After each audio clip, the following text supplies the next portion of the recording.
Hey guys, welcome back to the podcast. I'm so glad you're listening today, and I think you're going to enjoy this episode. I've got two really smart guys who are going to talk to us about building out workflows to generate great content.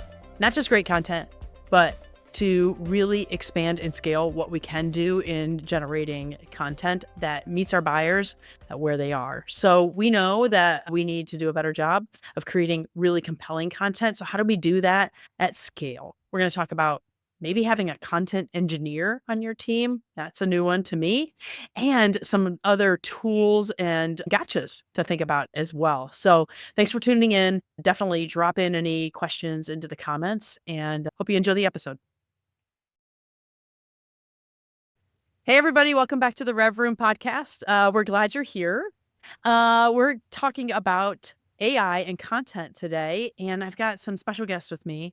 But we're not talking about just your regular old AI tool that creates content. We want to go a little deeper than that today and talk about how we create better AI content systems, utilizing the tools at our disposal and what kind of impacts that can have to our overall marketing. So I'm really excited about this topic today. I think I'm going to learn a lot.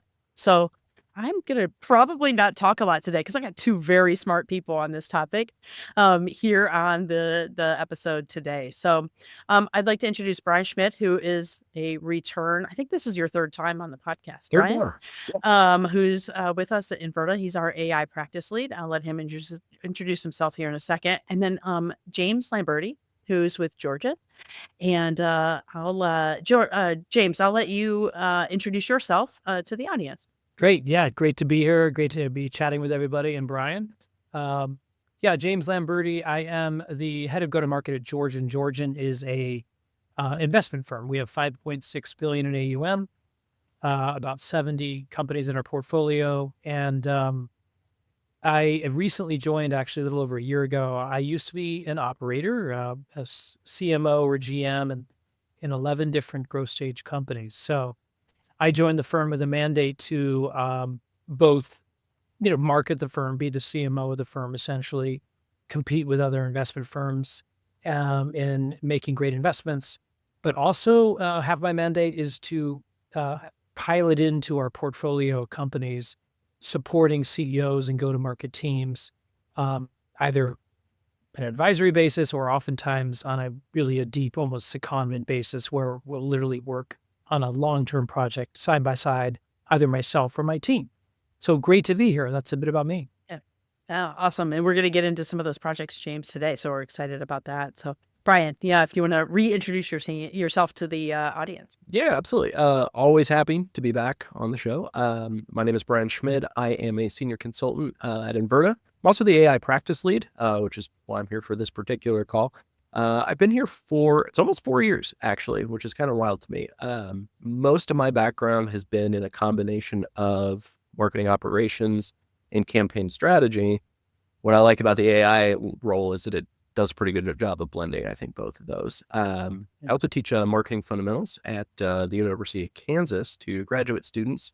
In my spare time, I am on Mission, Kansas, where I live. I'm on the city council. I bring that up because I've found that I'm able to use AI in every single one of those roles, not just for content, but for content consumption, summarization, and helping people learn.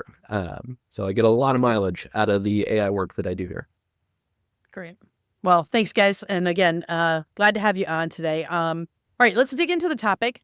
And again, I'm hoping I learn a lot from you guys today, too. As we were prepping for this episode, I was thinking, oh, man, I hope I can ask some good questions because I don't know a lot about this area. So I'm really excited to learn from you. So James, one of the things we talked about, as we were prepping was you have some experience with a company that you work with one of your portfolio companies that has really been able to increase the traffic and traction they get from their content using ChatGPT and some of the systems that we're going to talk about today. Can you just dig into a little bit about that? What's that improvement been looking like? And what's that playbook that they've been able to implement?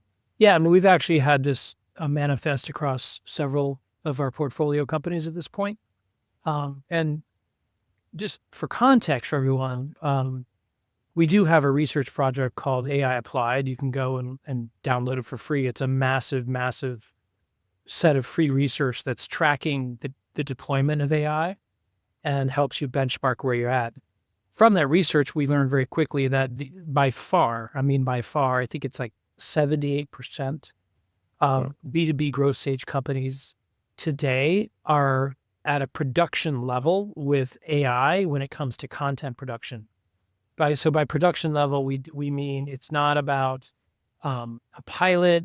It's not about an individual act of heroism. We have every one of us is now as an individual practitioner leveraging AI. When we say production level, it's really about an entire organization or an entire go-to-market team having a trained, routine, scaled effort to produce high-quality content using AI. So what we set out to do back in February was sort of take that understanding and knowledge, solicit feedback from our portfolio of companies, which we'll often do, and then we created a content production playbook. And it really amounted to 3 major components. And those components were, one, there was a workflow capability. So there's multiple companies out there providing workflow capabilities. Companies like N8N are highly technical and suited towards a more technical team. Airflow is a good one if you're a less technical team. Those are just 2 examples. And then we combine that with agents, right? In our case, we use U.com. It's a portfolio company, so we use U.com as our own agent. And I'll explain the agent role in a minute. And then the final was data inputs. So we frankly used SEO data, right, from the typical sources where you might get SEO, and we actually tapped into the APIs. That combination of a workflow built to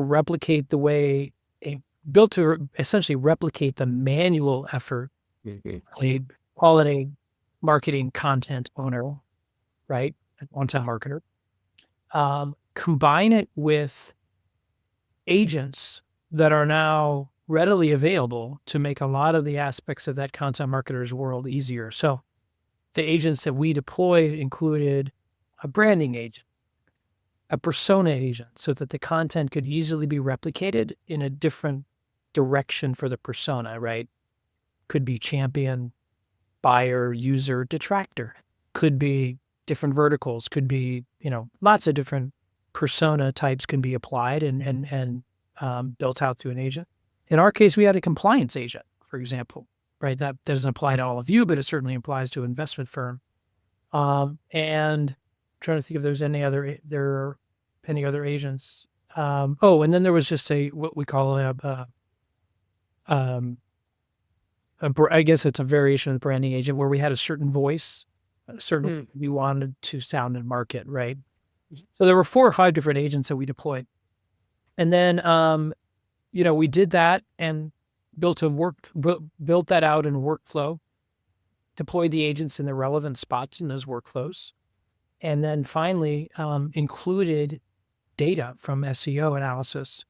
And what we were able to do is identify gaps/opportunities in SEO that we could write about, and ended up getting 3 or 4x improvement in volume, statistically, metrically as a KPI.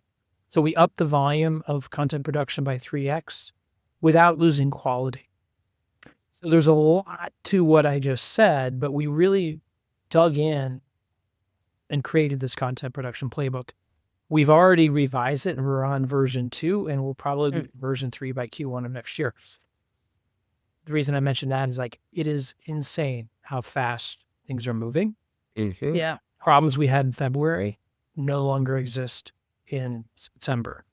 Sure. So yeah, that's at the high level what we've done, and to address that use case and basically create, something that our portfolio and ourselves, and my team uses it.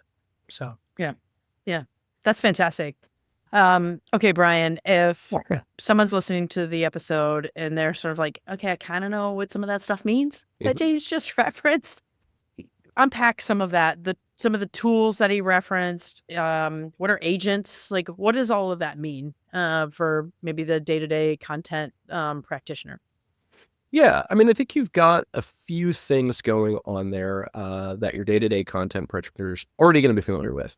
And those are the individual components that go into typical content creation. When I heard James you talking about it, my first thought was like, well, how are you ensuring that this content is high quality? And you talked about that a little bit. We're leveraging SEO to understand where our authority gaps are, which is something that content is familiar with today. Yep. We've got agents in place to check for brand consistency, it sounds like, and sounds like we're not only personalizing based off of persona, but potentially vetting it as well. And that's, that's all very, very powerful. I think that piece of it, content marketers understand and know. Sure. The research, the writing, how do you produce? Where I think the skill gap obviously is, we talk about N8N, which for those who aren't familiar, like James said, it's an automation work platform. Similar to Zapier is another one that I think a lot of folks are familiar with. It is more technical.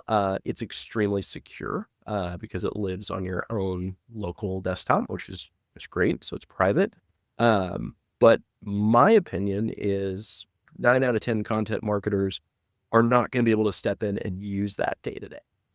So that would be my big question is like, what do we do as a content marketing organization to cross that bridge from we know content, we need help scaling it in an automated fashion? Like that's my big question, I think, coming out of it.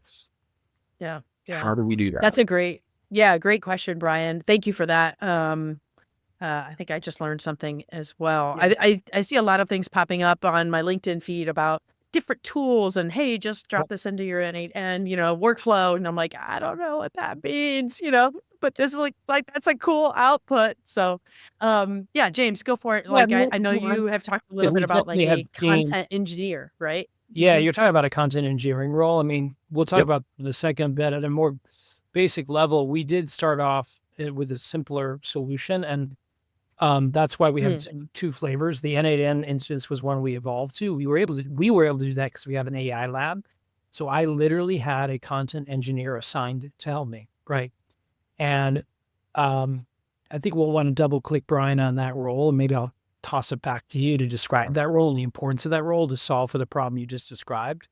But absent of having that individual available to you, a lot of these workflow capability tools are really straightforward and simple. N8N is one of the most complex. I mean, it's literally like your the API feeds into it. Airflow is much simpler and much more friendly and built for a marketing team. So there is that option. There's also the option to not use any of the Airflow tools, but simply just have a manual version of your own process today. Yeah. The agents that you need in a systemized way. The key, in my opinion, there is for the quality to be where it needs to be, using two things. Number one, developing a standardized, consistent output. In our case, we decided to templatize a blog, right? So that the end goal of your production is a consistent outcome, consistent format to that asset, to that content piece. Most people do this, but a lot actually do not. Every blog is bespoke. And content production playbook and for the use of agents, I think having a really consistent target outcome templatized really helps you.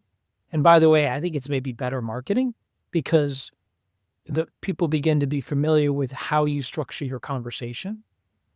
And that's one thing. The other thing that I think is super, super important is where do you source your data? As a content marketer, you've created amazing content. It lives, in Google Drive, and it lives all over the place. You can now pretty easily point your agent at a bunch of disparate locations and pull it in to create great content that's truly you. It's your content. You're we haven't even yet talked about going to the open web or open source and getting augmentation. It's really just the pain of all this content being strewn all over your organization without any consistent output.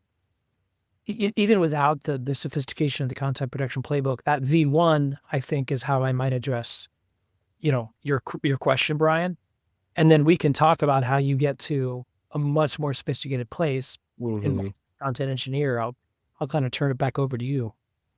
What I actually love about that is starting with that V1 solves one of the other, not issues, but steps that I think people have to take here, which is before you even get to the concept of automation, like you have to make sure those prompts work. Otherwise, you are just automating bad prompts and you're going to get bad content. So that version 1, where we're going to really dial in those agents and you're going to use them manually, the huge benefit that I see there is you are going to be very familiar with the output of each and every one of those agents. You're going to understand how to test them, make sure they're doing exactly what they need to do. Your team's going to get more familiar with how to use it. Even if you already know your end goal is, no, we want to automate this. Like, I still think that's a great place to start. You're going to have to do it to test and develop all those prompts anyway to make sure they're giving you the consistent output that you want. So no, I totally agree with that. Yeah. Yeah, I think the risk here is that we still end up in this. The risk with that kind of baseline, which I just described, is you still end up with individual acts of content creation. So I think it's really important that teams come together and create scaled, train, share best practices, standardize. Right? Yeah. We just an afternoon work session. How are we all going to do this together? Or we're going to share agents. We're going to share target outs. We're going to share prompts. We're going to point to the same data assets. If we want to pull in third-party attribution from the open web, let's make sure we agree on what sources suit our brand, our our audience. And then the other thing that, regardless of how sophisticated you are, humans are always in the loop. Yep. Idea of programmatic content we have seen does not work, right? You can use the content production playbook in our room, and it is what we're calling it, to get way more efficient, but you need to end up putting that content in the hands of an editor, like you always have. Yeah. Make sure it doesn't sound like a robot, Yeah, that's a great point. I think, James, just going back to what you were saying about the workflow itself. And Brian, you and I've had these conversations even about our own internal sort of workflows and trying to automate some of our processes and then working with customers to do the same is, like, don't start with automation, start with the workflow. And then you can think about, okay, what parts of this workflow can we automate? Because if you start with automation first, now you're maybe shoehorning something in, square peg, round hole kind of a thing. But you also may just get to a point where you get stuck because we can't really automate that part. So, but do the workflow part first, then sort of identify the areas where you can start to do automation. Yeah. Like, I think it's good to remember the goal is not automation. The goal is quality content at scale. Some of that you're going to automate for sure. But you have to recognize, James, like you said, where do people need to be in the loop?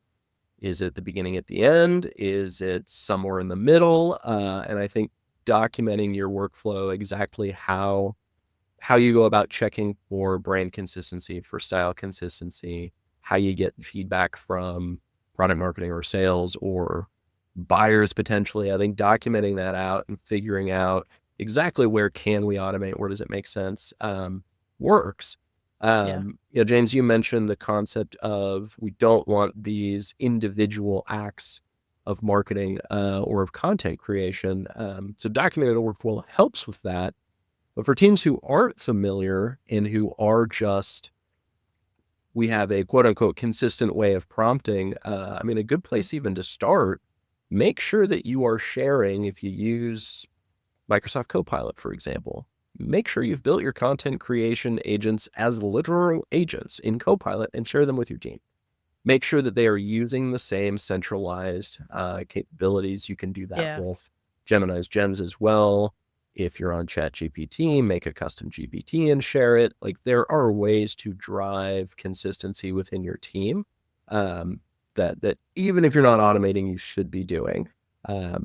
If you start there, you've got something to work from when it does come time to automate this playbook.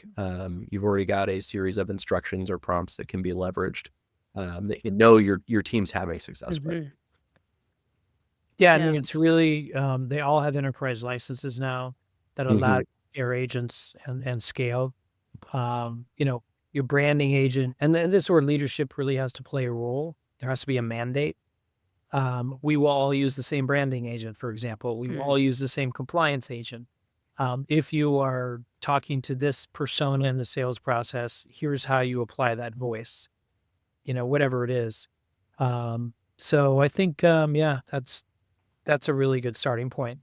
And the date, the other one, I think double clicking on that would be, I think people, that also seems obvious, but like making sure that people that although there's all these disparate data sources, making sure that the quality underneath those sources is appropriate. It's there. It doesn't become the Wild West that can really create a lot of and low quality or I guess, low quality issues with the resulting content, right, that you produce in a more automated scale way. So, those are a couple best practices, I would say. Yeah. Brian, can we go back? I know we wanted to unpack a little bit more about what this content sort of engineer is and what that role looks like. Can you speak to that a little bit more, and like how do you see that evolving even from what it might be today, as we go forward? Who you tossing that one to? Oh, Brian. Yeah, please. Yeah, take that one. Okay, yeah. This is a great question. And honestly, it's one that I've been exploring a little bit myself as we've worked with clients. I was mentioning earlier, a lot of content marketers are good at, the actual process of production, content production. It takes a slightly different mindset, I think, to think about it in terms of, if this is my output goal, like James, you were mentioning, we've got a very specific way we want to produce a blog, how it's formatted, the elements included. If that is my goal and that is my output, what are all the very specific inputs I need along the way, and how are they represented in terms of our data? And I think a lot of people historically think of data as, oh, I've got rows and columns in a table, I've got fields in Salesforce that are stored somewhere. I think it's a little bit of mind shift to think about your data in terms of, no, it's everything that you've got stored somewhere in OneDrive if you're Microsoft, and G Drive if you're Google. Your brand style guides as they exist, we see them a lot. They're just PDFs. They've got your color palette, your styles, how the right and wrong way to use logos. And it's just a PDF. That's still data. It's still data that can be consumed and be referenced. And AI is very, very good at looking at massive amounts of relatively unstructured information and taking action on it, or summarizing it, or interpreting it. It just takes a little bit of a different person, or I won't even say that, just a little bit of different time to spend retraining how you think about, these are the steps I need to take. This is the data I need along the way, the different inputs, and here's the output I get. It's almost a blend. I would call it a content engineer, almost a blend of a more traditional marketing operations, like automation specialist or automation role, and a content engineer, someone, or a content marketer, someone who's very familiar with what good content looks like, but also understands how data inputs and outputs and triggers work.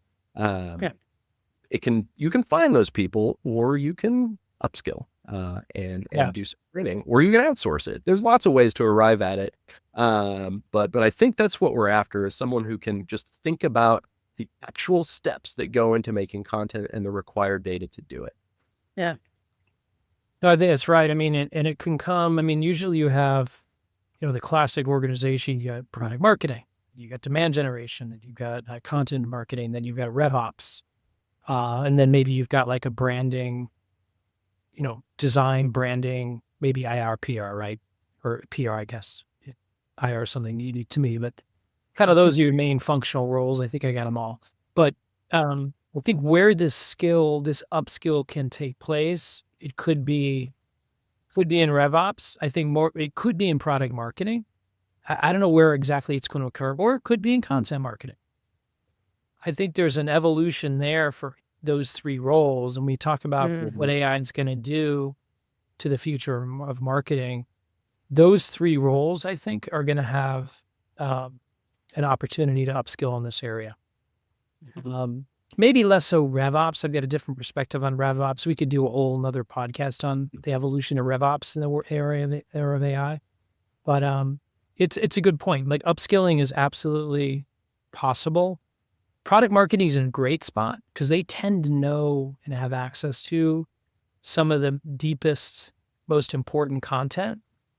Yeah. Content that has the most value if surfaced appropriately in mid-funnel and top funnel work. Yeah. Right. So their ability to curate and be like, okay, this is the quality, this is of enough quality, even though it's hanging around in some product person's drive, it's got great answers to these 5 objections. I'm going to go ahead and pump it into that. The nice thing is that you could just dump it somewhere that's been curated. The agent can point to it. And then now the content marketer is like, what if I need an answer to this question in this area for this persona, for this use case, referencing my features, referencing case studies, proof points, and I've got a structured targeted outcome for that. And I can trust the underlying assets there. They're going to be really, really confident and more productive. And they're still going to have to do that editing work at the end of the day. But it's so much more valuable content out there. Yeah. And, I mentioned the targeted blog outcome. That's a best practice too that I'm finding, which we can double click on if you want. But yeah, that's a great conversation about the content engineering role. Yeah. I think it is a new role that will arrive or has already arrived. Yeah. That's great. Thank you guys. I appreciate that. And, if I'm a CMO listening to this, it gives me a great, sort of starting point to think about, are there people on my team who might be interested in sort of growing their career towards that, or like would be really have the skill set already starting to develop, or, would naturally sort of flow into that role. So that's awesome. Thank you so much. Okay. And I think where you're going, James, and I'd like to sort of pull on this a little bit more, is like, all right, great. I've got some good workflows set up, automated, partially automated, something to kind of churn out really great content. I've got some agents built, on my brand, on my personas, pointing to the right documents, all that great stuff. Awesome. Doing some cool stuff. Sort of the next level to that is what we've been sort of trying to talk to people about, is more reactive to signals. And like, what are your visitors? What are your engagers? What are, things that are happening in the market? What are they telling you? So Brian, can you talk a little bit about what signal-based content actually means, and, what sort of signals should teams be looking for? Yeah, I think a lot of marketers are familiar with signals in terms of intent at this point. Yeah. Very familiar with intent data. What topics are accounts reading about, right? I think intent data is one piece of signals. And we've all got tons of platforms out there that can deliver on those. I think of signals more broadly, more all-encompassing about what is an account telling me through a variety of activities that it's interested in or is doing. So a more specific example, are they posting jobs for specific roles? That may signal a shift in focus. What are their 10Ks saying about their competitors and their audience? Are they signaling a need for some kind of expansion or a strategy shift? Are they acquiring? Are they acquiring another business? Are they going through like vertical integration or expansion? Those are a lot of different signals, activities that an account could go through that would tell you a lot about what it is that they're planning to do. Yeah. And I think paying more attention to those and making our marketing, I know normally we would say that being reactive is bad, but I would say in terms of your buyer, you're reacting to their signal so that you can get in front of what it is they're actually trying to do. Yeah. Basically getting your service in front of them well before they reach out to you. That's not to say that because you got in front of them, all of a sudden they're going to request a demo. We know that's not how it works. But when you can see those signals happening, and you can get yourself in as part of their consideration set when it comes time to make a decision, like that's a big win. By paying attention to those signals, it puts you in the place of being able to educate, being able to enabling yourself to enable, I guess, enable your buyer. Like that's very, very important. And I like to think of signals as just a broader umbrella that intent rolls up under. Yeah, James, how do you see that creation of signal-based content? Like, how do you see these AI, the workflows that you're building, these content production, playbooks? How do you see that being fueled by some of these signals so that we can create some of that signal-based content? Yeah, and then I think the version in the initial versions that we focused on, the signal that we're using, right? Because again, I like Brian's perspective. You've got intent data is a subset. Obviously, SEO and now GEO or AEO those are two other subsets. So, what we would do in the workflow is start to point to those signals and say, here's a signal that's lighting up, combine it with what you've got and focus on, an asset that addresses that signal. Yeah. And that's kind of you're getting more advanced, right? But it's exactly how I think we're going to evolve. And in our case, we are already incorporating SEO and GEO signals.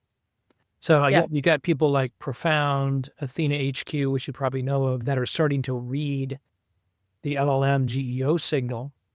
Just like, and then you've also got the incumbent SEOs starting to try to provide that signal as well. That to me is a signal you should be using and focusing content around.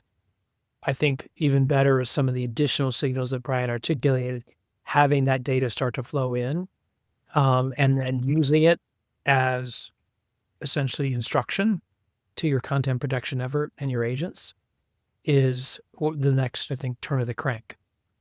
Yeah. Great. Thank you. All right. Let's just go to some practical advice for our listeners on kind of next steps. Like I'm listening to this. This is great. I know this is where I need to take my team, whether I'm a CMO or I lead a content team or a demand gen team, whatever that is. James, what is one workflow that every content team should automate first or should build first? What's the first one we should go focus on? Yeah, I mean, I would, in our case, this is where I wanted to come back to the blog. Like in our case, our main sort of routine, most consistent, most frequent content asset is the blog. Yeah. And the blog is, 800, 1,000 words, 600, 1,200, whatever. It's relatively discreet. It's not a quick LinkedIn post or a quick social moment. It's substantial enough, but it's snackable, right? Yeah. And that format also really lends itself to, I think, AI workflow, right? I think, like too big, like an entire web page or an entire asset, like larger asset. You go white paper. It really starts to break down. And similarly, if it's too small an asset, I don't know what the value is. You can just write it real quickly or use ChatGPT to quickly help. So I would basically I would pick the most common way you communicate, right? However, whatever that is. Some cases it's actually emails, which is a whole separate conversation. But the point is, find that asset and make that your first goal. Make that your first target. we really felt blogs worked well. Reason being, the way we structured the blogs in our case was to end up with a series of blogs that you could then easily roll up into a larger asset, a webinar, a white paper, event with speakers like this one, right? Yep. Or you could take that blog and quickly break it down into 3 or 4, additional, even more finite assets for social mainly. Okay. Yeah. So it was sort of the right sweet spot for AI. It was a repeatable, consistent asset that you could build. And that's the recommendation there in terms of have a great starting point. But if that's not the right one for you, pick the one that is. Yeah. That's a great tip. Okay. Last question. And Brian, I'll toss this one over to you is, you've worked with a lot of organizations, even our own here at Inverta. What are some of the common mistakes or some of the areas that people should be on the lookout for, in learnings that you've had in starting to build out and implement AI workflows? Yeah, that is a big question. So I've got a couple thoughts there. What I love about what James was saying is that this is ideally situated for blogs, which I completely agree with. Where one of the common mistakes that I do find with content teams is, we are going to just mass produce a bunch of new blogs all the time. And we're not going to then pay attention to big key assets that do take time and that are hard, but they're extremely valuable. If we can spend as content marketers our mind share on those, that allows us to use a content engine like this to have better source material to even pull from.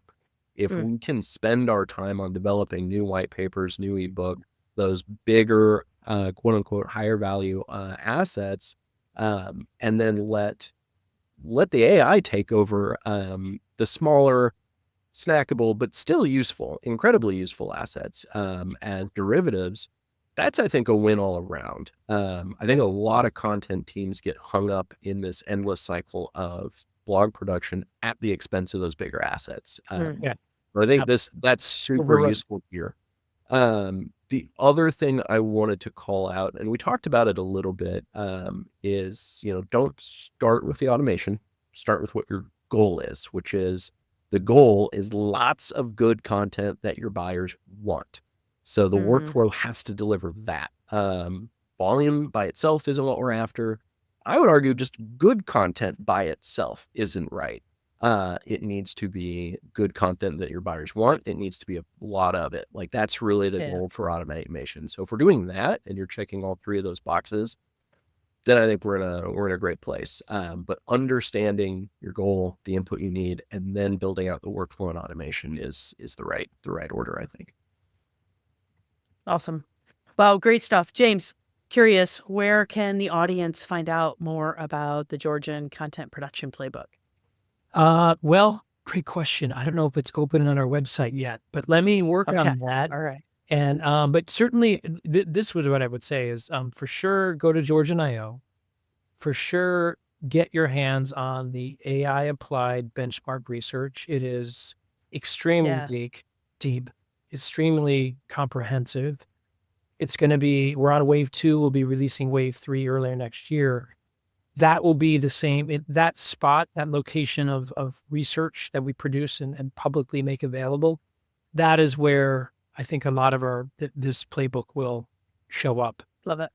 Yeah, fantastic. I will make sure in the show notes that I drop a link to the Georgian website and some of those materials that you just referenced to, James. So thank you for that. And you guys, thank you so much for your time. We are out of time for today. But just really appreciate your expertise. And I'm sure the audience learned so much. So if you have any questions for these guys, connect with them on LinkedIn. Their links for their profiles will also be in the show notes. Or drop in a comment on the episode itself. And we'll be sure to watch those and answer any questions and reach out. So thank you guys. Appreciate it so much. Thank you. Thanks for tuning in to the Rev Room today. We hope you enjoyed this episode. For more, be sure to subscribe and leave us a review. Don't forget to follow Inverta on LinkedIn for more updates and exclusive content. That's Inverta, INVERTA. Have a question or a topic you'd like us to cover? Reach out and let us know. Until next time, keep innovating and driving that revenue growth. See you next time.